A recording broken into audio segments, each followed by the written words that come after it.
vie des autres est tellement mieux. Moi, ça va vraiment pas, là. Non, mais attends, t'es sur Instagram, là? Ouais. Ouais, bah d'accord, super, très bon move. C'est l'idéal quand tu déprimes. Va directement sur le compte de Gisèle Bündchen. Après la catastrophe Marseille, Netflix lance sa deuxième série française, Plan Cœur. Cette comédie romantique parisienne suit Elsa, incapable de retrouver l'amour, jusqu'à ce que ses deux meilleurs amis trouvent un moyen de lui redonner espoir en embauchant un escorte. Oh non!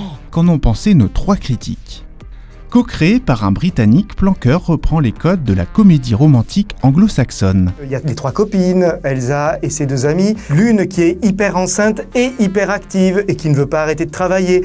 L'autre qui veut toujours organiser pour ses copines mais qui n'a pas trop de plans pour elle-même et qui vit au crochet des autres. Et puis Elsa qui a du mal à faire le deuil de sa relation passée. C'est une histoire assez classique finalement avec un twist comme on dit, c'est-à-dire que le gars que l'héroïne va rencontrer est un pute, comme elles disent dans la série, mais mis à part ça, on a affaire à ce qu'on appelle la fausse moche, la fille un petit peu larguée, seule, malheureuse, qui pleure tout le temps avec ses grosses lunettes, oh là là mon Dieu, ma vie est terrible, je suis pas jolie, alors qu'en fait, elle est extrêmement jolie, on le voit tout de suite, lui aussi est sublime, les deux sont beaux, ils sont jeunes, ils vont s'aimer, en tout cas, on l'espère, et la série va jouer là-dessus. Il y a évidemment un moteur qui est celui du mensonge et qui est celui de tant de comédies romantiques depuis Lubitsch et même avant depuis Marivaux. Et puis après, c'est une affaire de bande de billard, le mensonge rebondit et normalement ça fait un jeu de domino plutôt chouette. Après Marseille, Netflix s'installe donc à Paris. Plan Cœur évite-t-elle la caricature? On passe pas des après-midi au pied de la Tour Eiffel, il n'y a pas un systématisme de la carte postale et c'est déjà pas mal. Mais dans l'esprit, c'est quand même très parigo, comme diraient certains. Assez fidèle à la réalité, mais en version plutôt brunch du dimanche que quotidien. Elle aurait pu en revanche faire comme 25, être plus touchante dans les profils de ses personnages. 25 sur OCS réussissait son pari.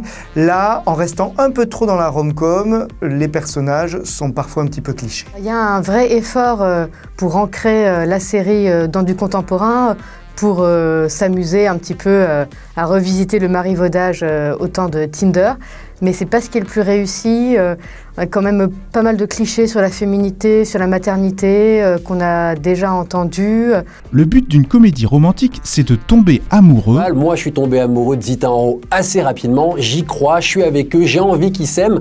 Et même si c'est assez énorme, même si c'est beaucoup de codes très classiques, mon côté cœur d'artichaut s'est laissé convaincre. Il y a une très belle énergie du trio de comédiennes, les trois copines, notamment Sabrina Ouazani qu'on a découvert il y a longtemps dans l'Esquive et dont on guette chaque apparition et qu'on aimerait voir plus souvent à la télé, mais on rit pas assez souvent.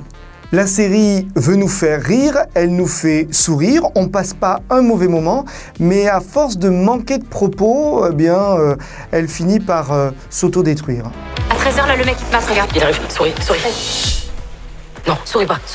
C'est l'heure du verdict de Sérirama. Avec Plan Cœur, Netflix mérite-t-elle un câlin ou un deuxième râteau? Comme dit ma grand-mère, chaque pot a son couvercle, mais pas toujours. Et là, pas. C'est pas encore la révolution promise par Netflix, mais c'est mignon. Alors, on lui donne un thé et joyeux Noël. Pour Netflix, Plan Cœur, c'est plutôt réussi au vu de ce qu'il y avait eu avant avec Marseille. Mais Plan Cœur, même si c'est rythmé, ça manque un petit peu de sens. C'est donc un plan à un thé.